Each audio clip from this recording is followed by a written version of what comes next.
Vamos a procurar, con la ayuda del Señor, continuar el tema que estábamos tratando desde la semana pasada.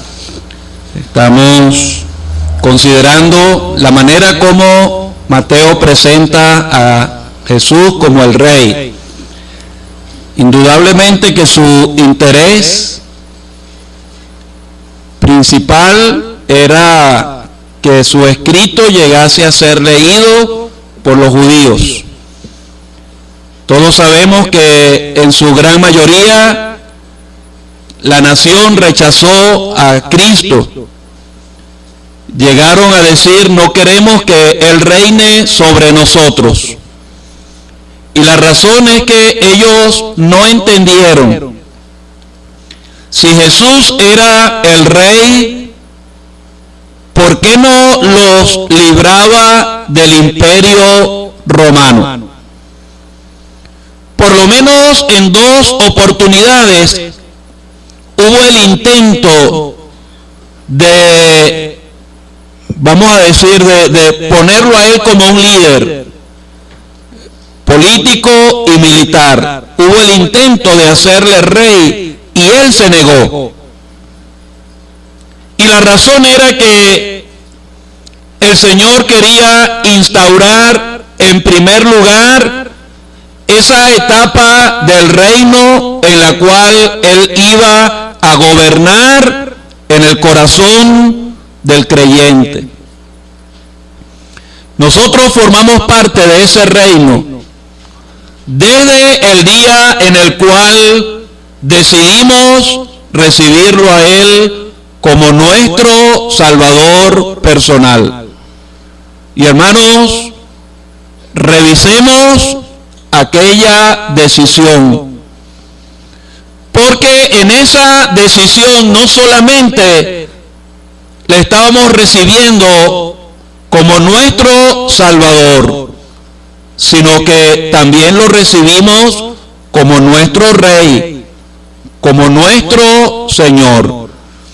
Esta es la palabra de fe que predicamos, escribió el apóstol: si confesares con tu boca que Jesús es el Señor.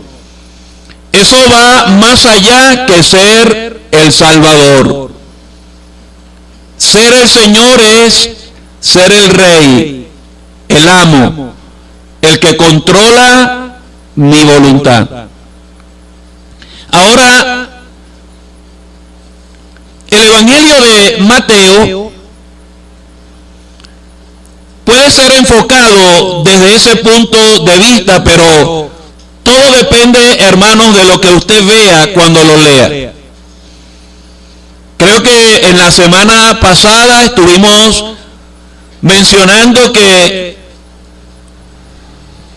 cuando un grupo de personas comienzan a mirar un objeto, un edificio, un carro, etcétera, cada persona puede percibir una impresión diferente viendo el mismo objeto.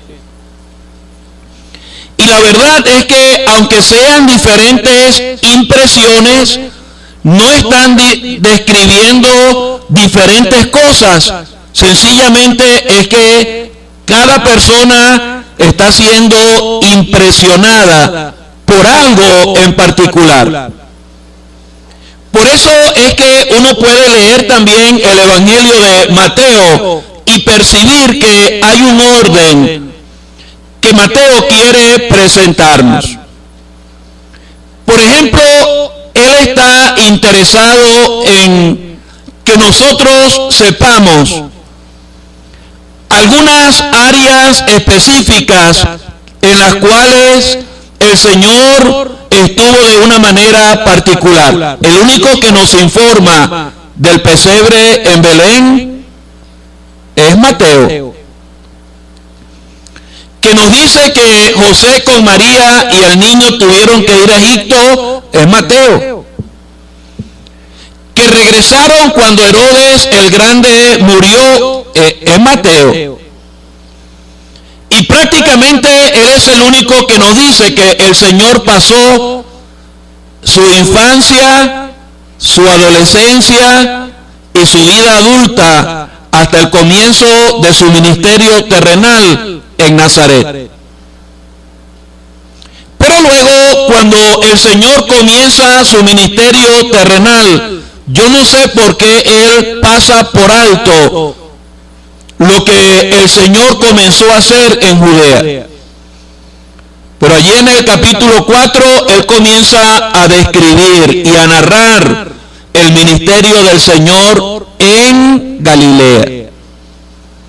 Fue en esa región del norte donde el Señor ejerció la mayor parte de su ministerio. Y particularmente en un pueblo, en una ciudad llamada Capernaum. Qué privilegio el de aquella ciudad. Gran parte de los milagros los hizo allí. Pero esa fue una ciudad que le causó un tremendo dolor a Cristo. Más adelante, cerca de la culminación de su ministerio, el Señor tiene que hacer un lamento y decir: Capernaum, ay de ti, tú has sido elevada hasta el cielo, pero hasta el Hades serás abatida. Es verdad que de Capernaum hubo algunos creyentes notables, por lo menos Pedro, Andrés, Jacobo, Juan eran de allí, pero la mayor parte de los habitantes de Capernaum al final le dieron la espalda al Señor.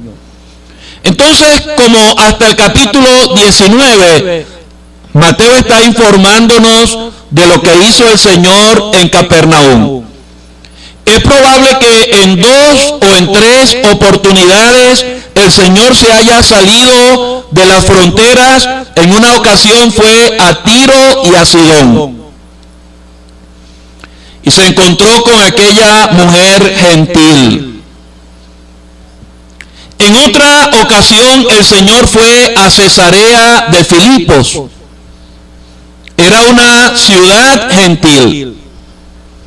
Y puede ser que lo que ocurrió en el monte de la Transfiguración haya ocurrido en un monte fuera de los límites de Israel.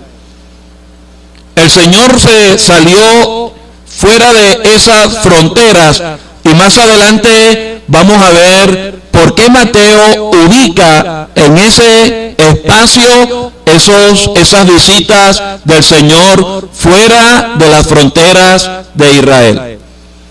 Y entonces, a partir del capítulo 19, el apóstol comienza a describir la visita del Señor a Perea. Era una región al este del Jordán. Allí está el Señor hasta el capítulo 20, y a partir del capítulo 20 Él empieza su viaje a Jerusalén.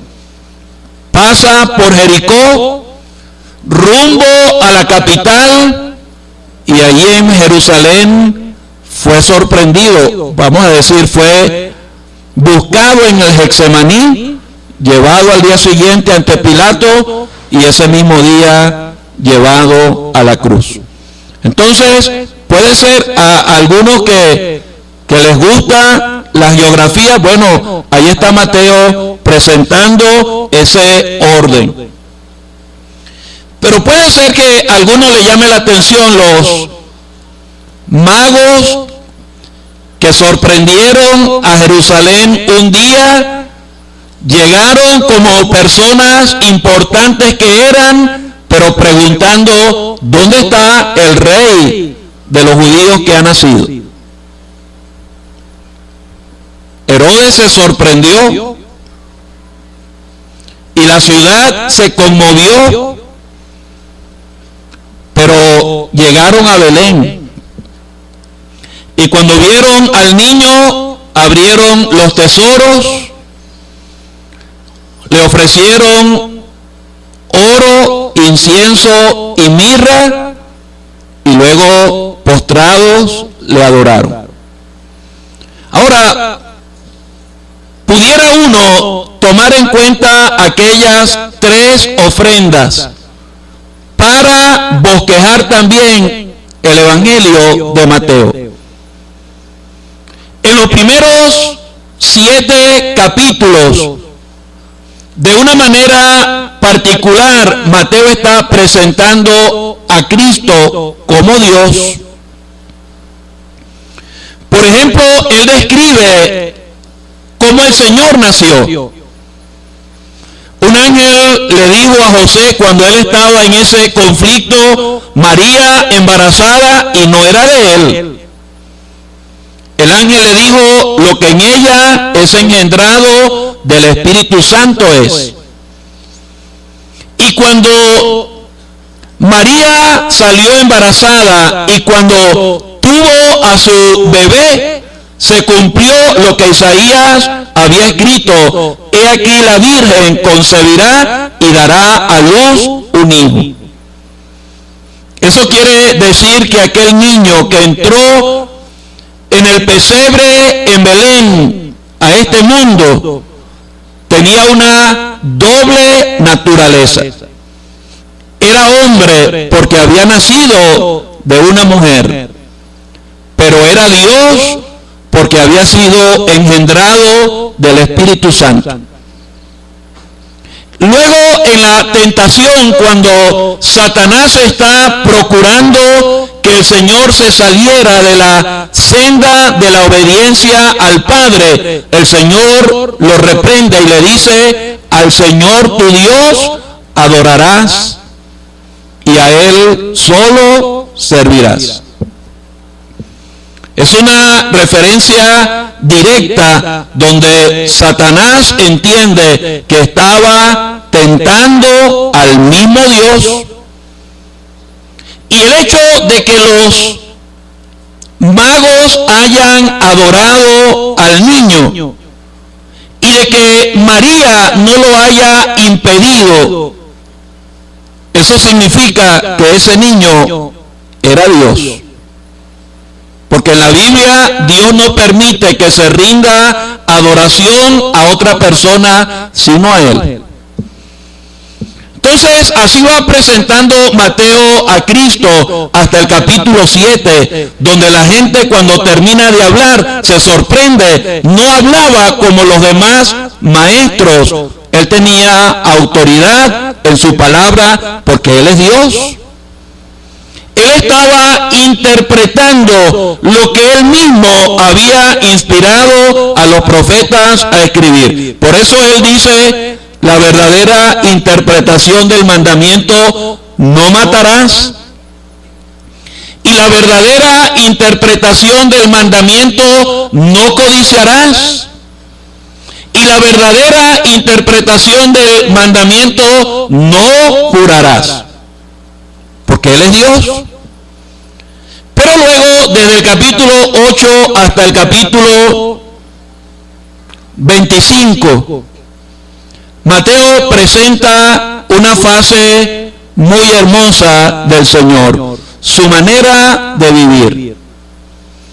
Ahí uno descubre cómo era Cristo, su carácter, sus palabras, hasta sus gestos.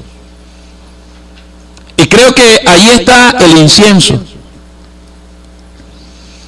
La vida del Señor en la tierra fue como un incienso que agradó al corazón del Padre.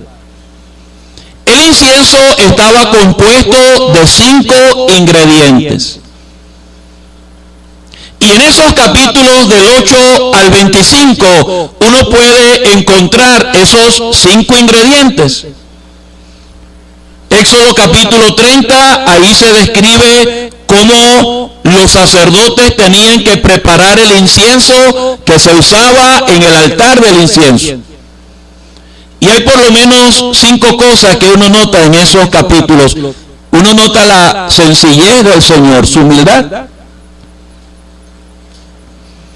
Él no tenía ningún problema en tocar al leproso, en acercarse al ciego y tocarlo. en esos capítulos también encontramos la santidad de Cristo. Nunca pecó. Nada ni nadie podía señalarlo a él de cometer alguna falta.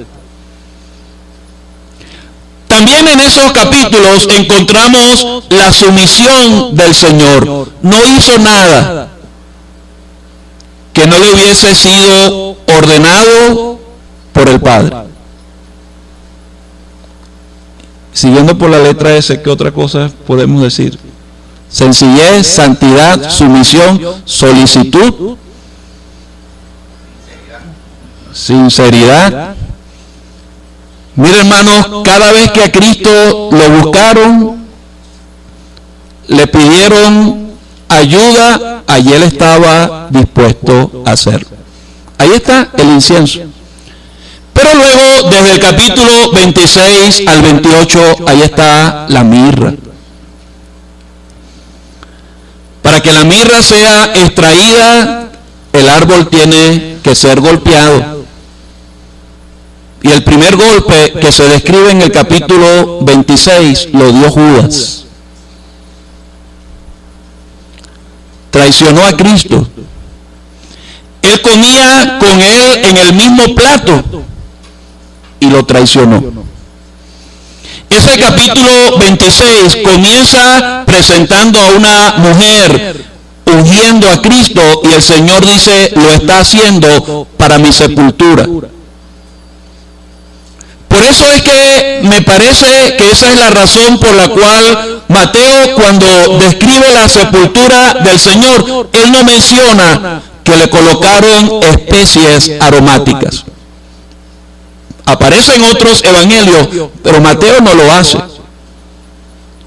Porque la verdad es que el Señor ya estaba destilando mirra, espiritualmente hablando.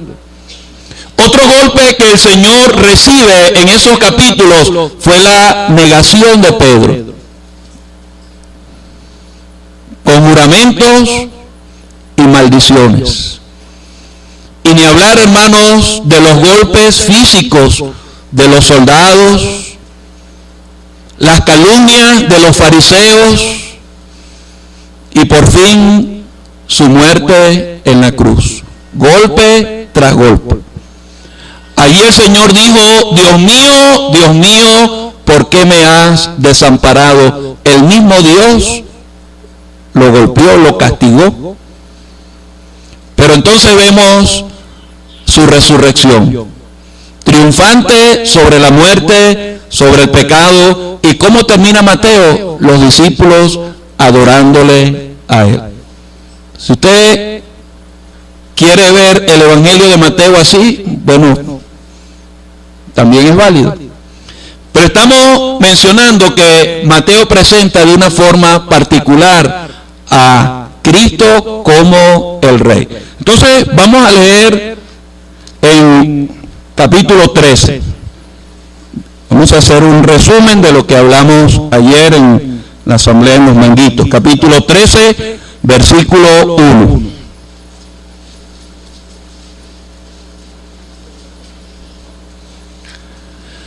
Aquel día salió Jesús de la casa y se sentó junto al mar. Y se le juntó mucha gente. Y entrando él en la barca se sentó, y toda la gente estaba en la playa.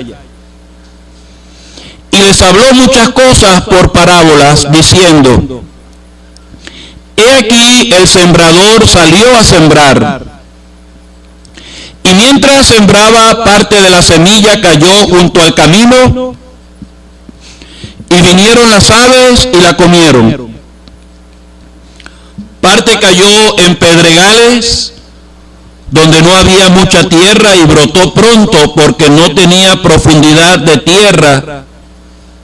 Pero salido el sol se quemó, y porque no tenía raíz se secó. Y parte cayó entre espinos, y los espinos crecieron y la ahogaron. Pero parte cayó en buena tierra y dio fruto, cual a 100, cual a 60 y cual a 30 por uno. El que tiene oídos para oír, oiga. Versículo 51. Al final del Señor haber mencionado 7 parábolas, Jesús les dijo a los discípulos: ¿habéis entendido todas estas cosas? Ellos respondieron: sí, Señor.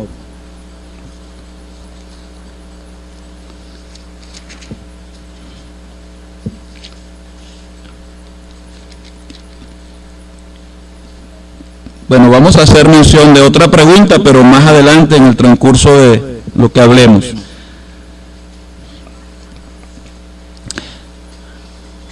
Habíamos dicho que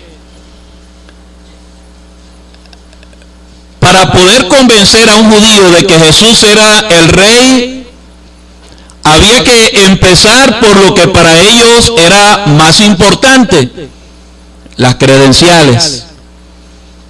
Había que comprobar que él era descendiente directo del rey David. Y eso lo hace Mateo en el primer capítulo. Y no es la única credencial que él presenta para corroborar que Jesús era el rey. Hay por lo menos 8 o 9 credenciales que Mateo está presentando en los capítulos 1 al 4. Pero luego en los capítulos 5 al 9, Mateo está presentándonos la autoridad del rey, el cetro del rey, cómo el Señor hizo uso de su autoridad, de su cetro como rey. En primer lugar, con sus palabras. ¿Cómo sería escuchar a Cristo? Él impartía seguridad, reflejaba certidumbre. En su lenguaje no existían expresiones como tal vez, pudiera ser, es posible. Sus palabras eran afirmativas, tanto que cuando él termina su sermón en el monte, él dice: el que oye mis palabras y las hace, le compararé con un hombre prudente que edificó su casa sobre la roca. Pero el que oye mis palabras y no las hace, le compararé con un hombre insensato que edifica su casa sobre la arena. La misma estabilidad que le da la roca como base de una casa es la misma estabilidad que el Señor quería reflejar con sus palabras. Pero no solamente el Señor hizo uso de su palabra con autoridad, sino que también de su poder. Y por eso inmediatamente Mateo comienza a presentarnos algunos casos en los cuales el Señor ejerció su poder para vencer enfermedades. Por ejemplo, el leproso, 2 ciegos,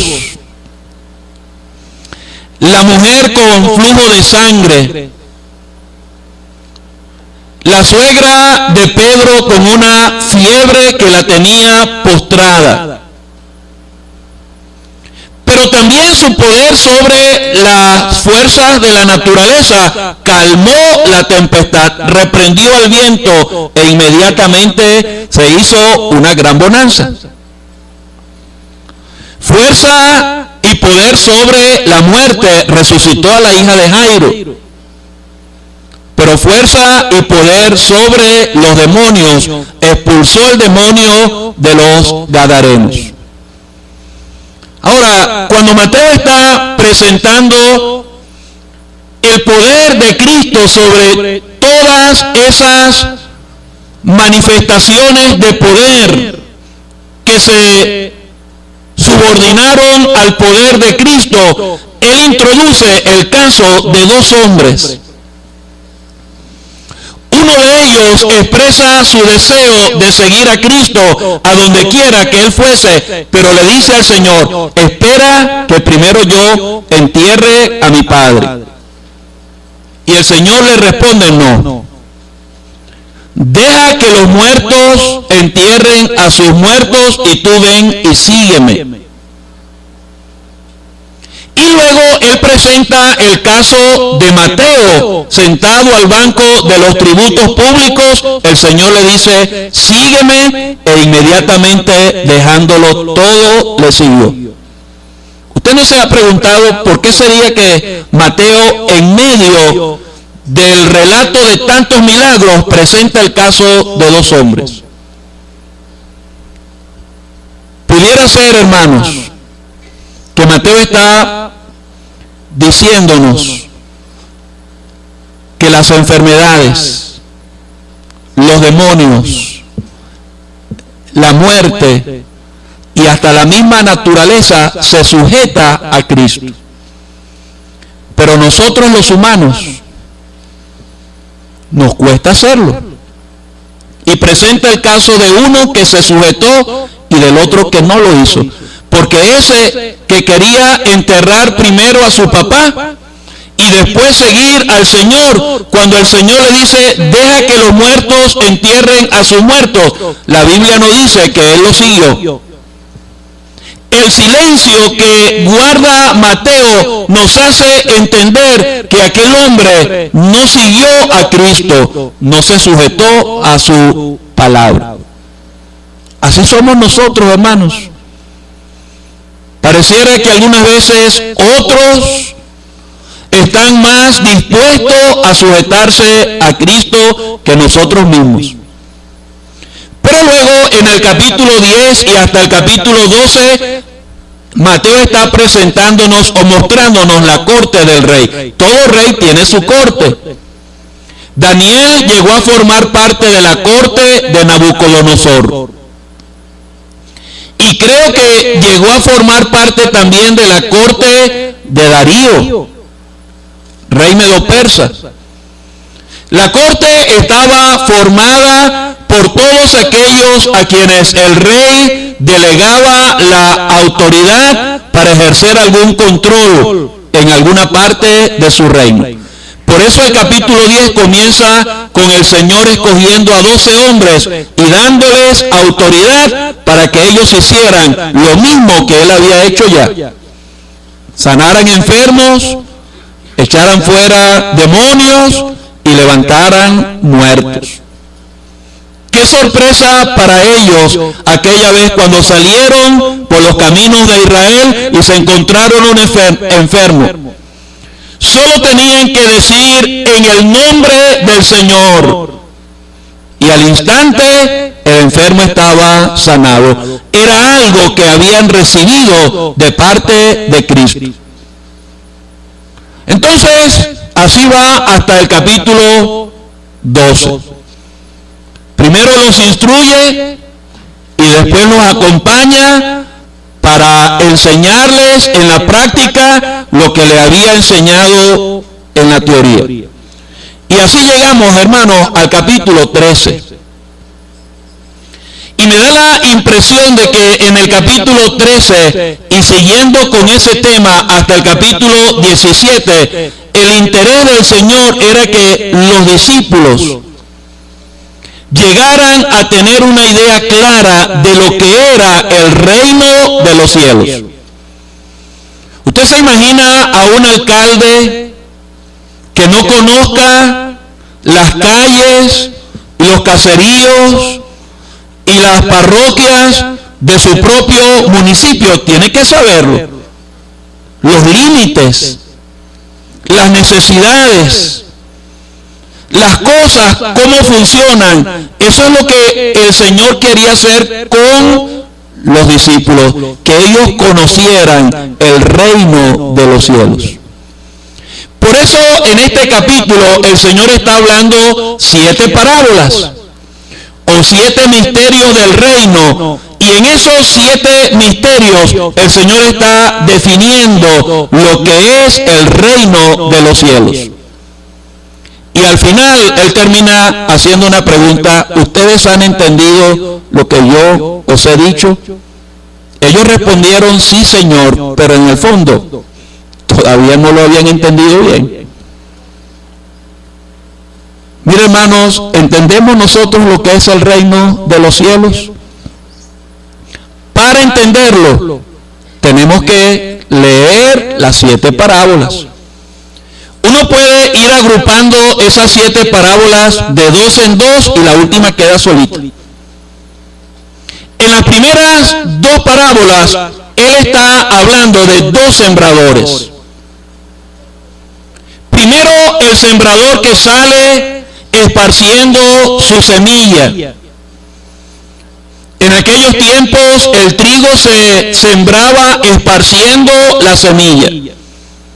Se metía la mano en la bolsa donde estaban las semillas y las esparcía. Inevitablemente la semilla iba cayendo en una variedad diferente de terrenos. Parte caía en el camino, parte caía entre las piedras, parte caía entre espinos y parte caía en buena tierra. Pero el Señor está diciéndonos: así es el reino de los cielos. Así es que ha crecido, hermanos. Y así es que debe seguir creciendo. Cuando nosotros estamos predicando el Evangelio, estamos esparciendo la semilla. Nosotros tenemos esa capacidad para saber cuál es la buena tierra, cuál es la que está entre espinos, en pedregales. No sabemos. Nuestra tarea es esparcir la semilla. Y la experiencia ha corroborado que parte de esa semilla cae en buena tierra y llega a dar fruto para la gloria del Señor. Gente salvada. Pero parte cae entre pedregales o junto al camino o entre espinos. Eso no dependía del sembrador, ni tampoco dependía de la semilla. Era la misma semilla, dependía era del corazón donde cae la palabra de Dios. Y por eso, hermanos, debemos predicar el Evangelio esparciendo la semilla. Qué buena la labor que últimamente se ha incrementado en el país de salir a evangelizar. Uno está regando la semilla, esparciendo la semilla y dejando los resultados con el Señor. Allá recientemente entre Yaracuy y Carabobo se estableció una asamblea en un pueblo llamado La Raya. La primera persona que creyó en ese pueblo estaba trabajando cerca del Piaje y pasó un hermano y entregó un tratado y dijo: pan para el alma, y se fue, siguió su carro, pues. Ese tratado llevó a esa persona a los pies de Cristo. Y esa persona abrió la puerta para que se predicara el Evangelio en La Raya. Y hace como 3 meses se estableció la asamblea en La Raya. Ahora, ¿todos los tratados que nosotros repartimos van a tener el mismo resultado? No, pero es que uno no sabe cuál de ellos es que va a dar resultado. Nuestra tarea es sembrar. Sembrar la semilla. Al compañero, al familiar, al que anda por la calle, en la asamblea y fuera de la asamblea. Pero el Señor dice: aparte de este sembrador hay otro sembrador, y por eso Él habla la segunda parábola, el trigo y la cizaña. El campo estaba sembrado de trigo, aquellos que habían quedado en la responsabilidad de cuidar el campo mientras dormían, no se dieron cuenta que alguien llegó y sembró cizaña. Cuando empezó a crecer el trigo, ellos se dieron cuenta de que también había cizaña. Y le preguntan al dueño de aquel campo si él había hecho eso, y la respuesta de él fue: un enemigo ha hecho esto. Y hermano, así ha crecido el reino de los cielos. No había pasado mucho tiempo del evangelio estar predicándose en el mundo cuando el enemigo comenzó a sembrar cizaña. Llegaron unos a Antioquía, identificándose como creyentes, preguntándole a los hermanos si ellos habían creído en el Señor. Ellos dijeron: sí, hemos creído. Ah, qué bueno. ¿Y ustedes son salvos? Sí, somos salvos. Muy bien, pero le falta algo. Tienen que circuncidarse. Para estar seguros de ir al cielo, es importante creer en Cristo, pero además de eso, tienen que circuncidarse. Y parece que la manera como lo enseñaban era tan impresionante que muchos creyentes estaban pensando que eso era verdad.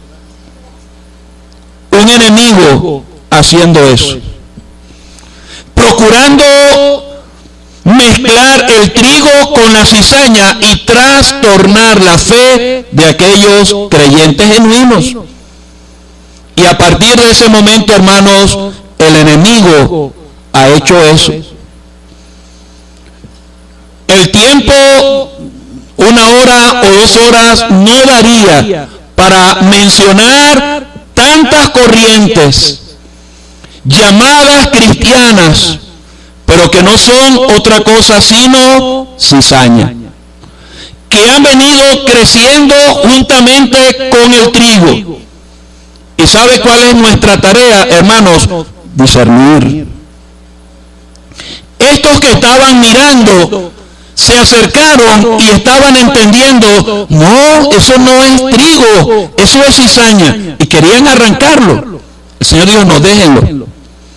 No vaya a ser que esas raíces que se han mezclado, ustedes intentando arrancar la cizaña, arranquen también el trigo. Déjenlo, porque va a llegar el momento cuando en la siega se recogerá la cizaña y se echará al fuego y se recogerá el trigo en el granero. No es la tarea nuestra arrancar la cizaña, ni usar la tribuna para tirarle piedra a denominaciones o movimientos que se identifican como cristianos. No. Pero sí debemos tener el discernimiento suficiente para saber diferenciar lo que es el trigo de lo que es la cizaña. Las otras dos parábolas que el Señor menciona, la semilla de mostaza y la parábola de la levadura, están mostrándonos cómo ha crecido el reino de los cielos. El Señor menciona la semilla de mostaza como una de las más pequeñas de las semillas de hortalizas, pero entonces crece y se hace un árbol grande. Eso no es un crecimiento normal. Una semilla de mostaza es como un arbusto, pero no tan grande como para que las aves hagan nido en sus ramas. Las aves hacen nido en árboles de cierta altura, con un tronco y unas ramas lo suficientemente fuertes para soportar el peso de un nido. Eso no es un crecimiento normal. Y luego el Señor habla de una mujer que en 3 medidas de harina ella esconde un poco de levadura, y por supuesto sabemos que la levadura fermenta toda la masa y la bomba. Y el Señor dice, así es el reino de los cielos. Él está preparando a los discípulos para que no se dejaran sorprender por crecimientos aparentemente muy grandes y muy rápidos, pero que no son el crecimiento de Dios.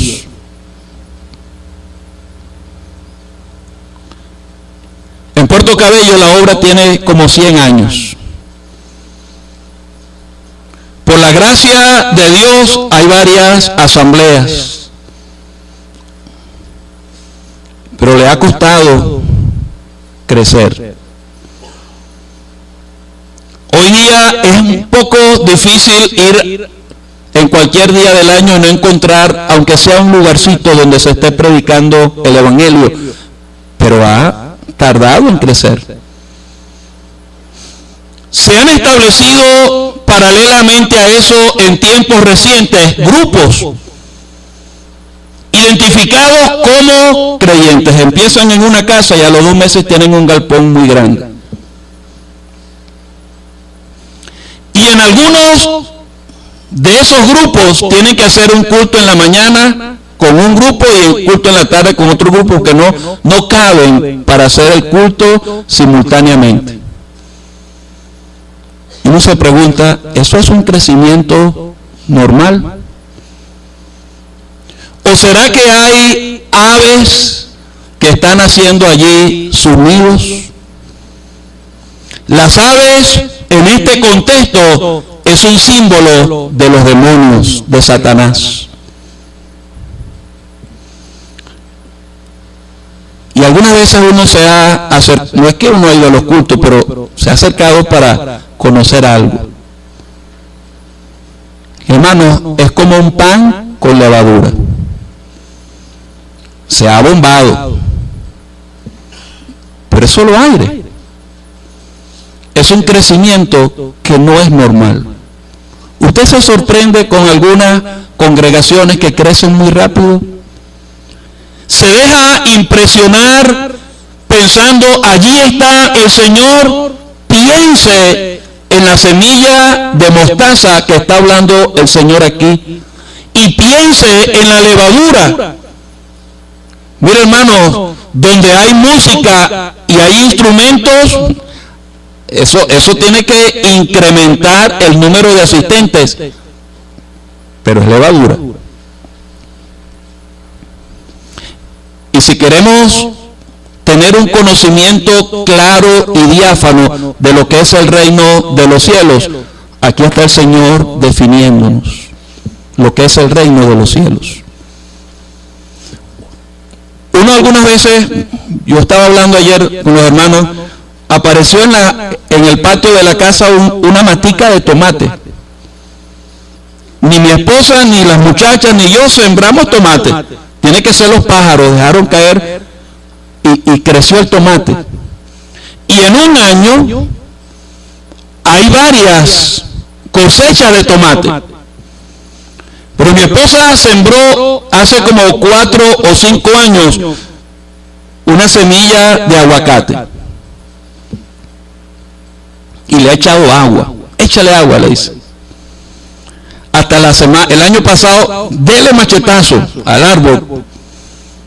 Y ya estaba a punto de mandarlo a cortar, porque no da fruto. ¿Qué es lo que le dicen a ella? Es que el aguacate tarda para dar fruto.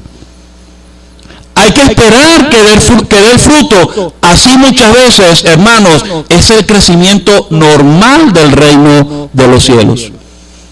El mismo Señor durante 3 años y un poquito más predicando,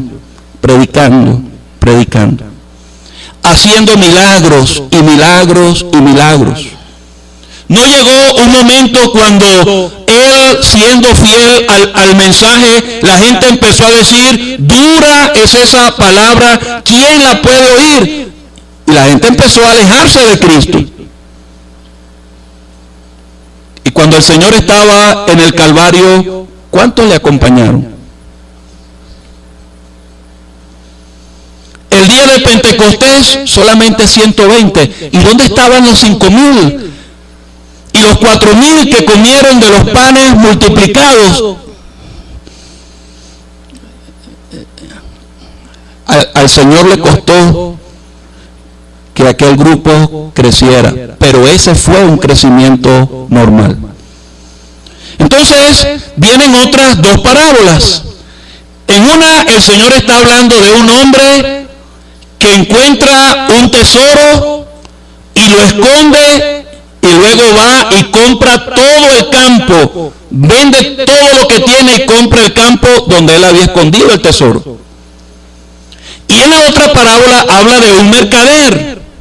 Anda buscando buenas perlas, encuentra una perla preciosa y él va, vende todo lo que tiene para comprar aquella perla.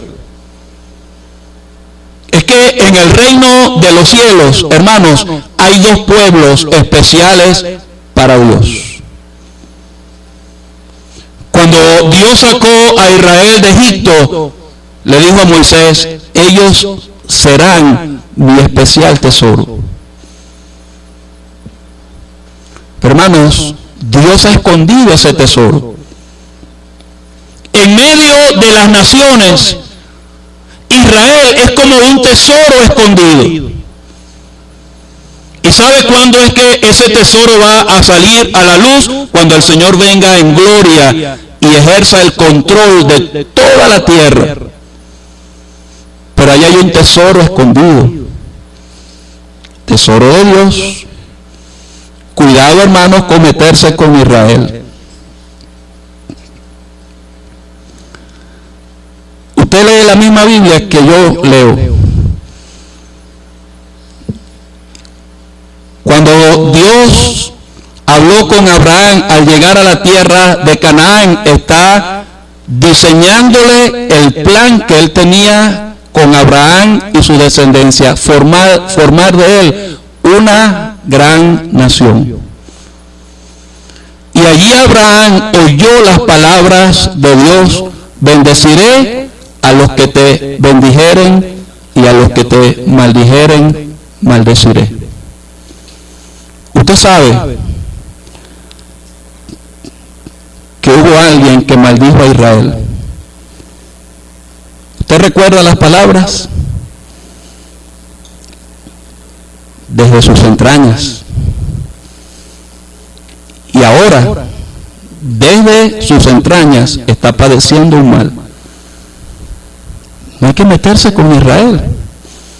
Es un tesoro escondido. Dios tendrá que castigar a ese pueblo, pero será Dios.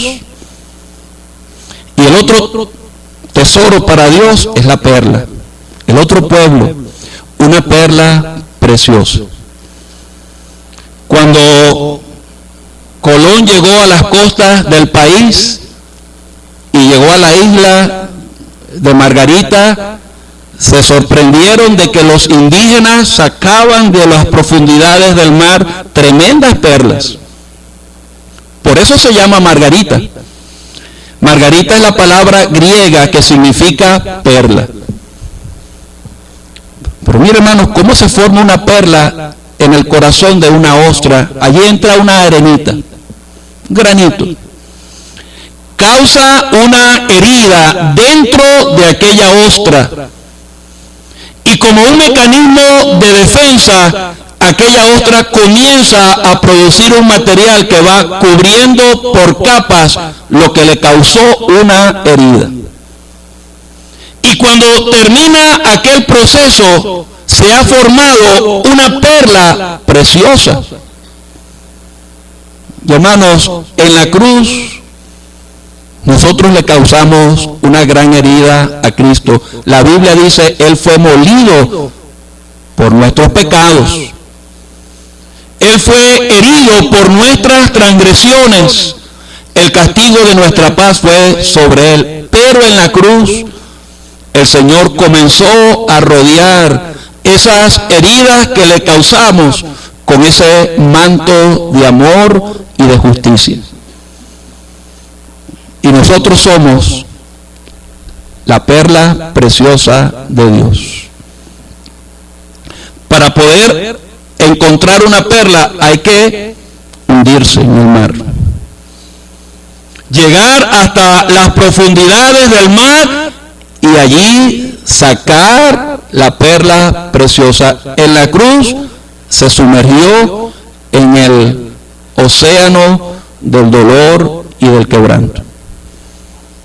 Dos pueblos especiales, y por la gracia de Dios nosotros formamos parte de uno de esos pueblos.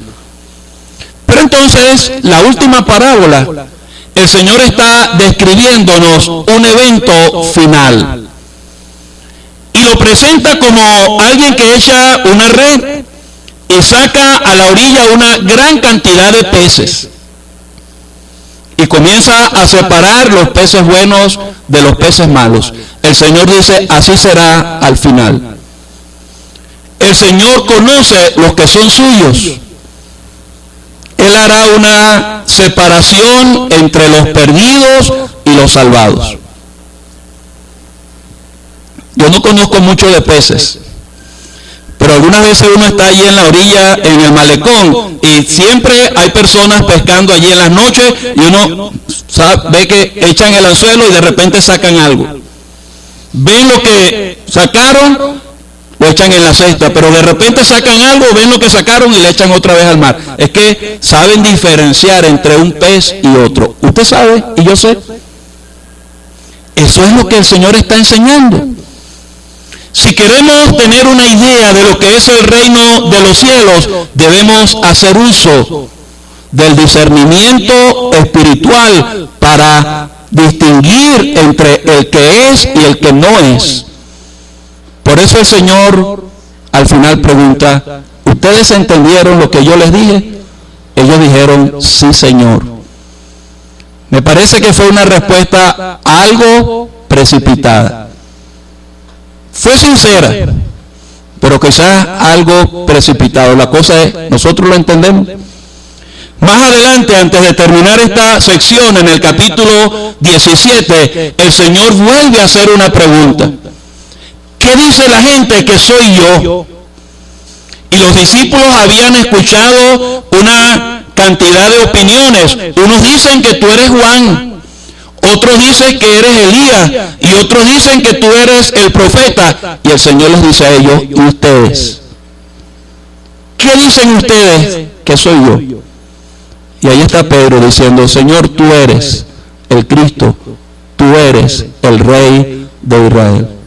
Debemos conocerle a Él y conocer su reino para la gloria del Señor. Somos parte de Él, hermanos. Y si queremos ser fieles a Él, conozcamos su reino. Algunas veces nosotros como venezolanos no somos tan agradecidos, pero tenemos un país bendecido. Hay nieve, hay playa, hay montañas, hay ríos, saltos, la gran sabana. Un país hermoso. Si usted tiene la oportunidad de conocerlo, conózcalo. Y si tenemos la oportunidad de conocer el reino de los cielos, conozcámoslo y disfrutemos de esa bendición que el Señor nos ha dado. Que el Señor bendiga su palabra.